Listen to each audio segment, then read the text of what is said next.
Hello, today I want to talk to you about the Fujifilm lens 1855, which is referred usually as a kit lens.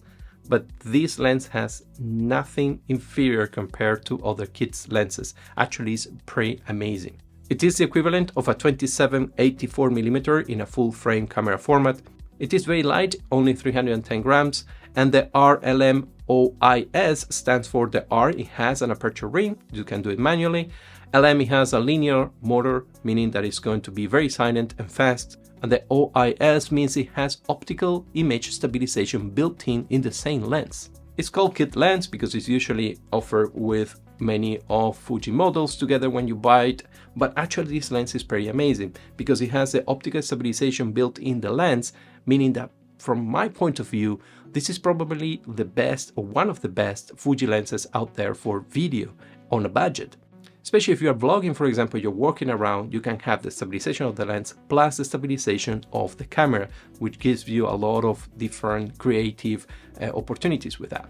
It's also very small, not intimidating when you point it in front of someone, and easier to carry around. One thing to take into consideration though is that this lens is not weather resistant, so I wouldn't expose it under the rain or in a very dusty environment.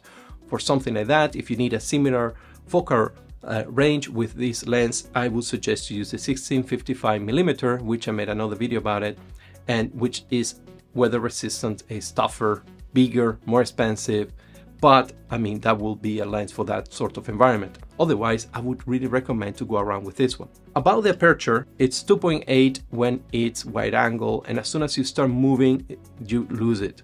But it keeps f4 through the whole focal length, meaning that this lens for portraits is amazing. Actually, when you're taking portraits, it's better to have a bit of a smaller aperture because you can get the whole face in focus. Otherwise, you might end up with, for example, the nose in focus, but the eyes out of focus because it's a very shallow depth of field in there. So with f4 minimum, you can have very interesting shots with a very nice blurry background. If you want to purchase this lens, there are links below in the description of this video. Let me know in the comments if you have it and what is your experience with it. But now let's get out and create some content with it.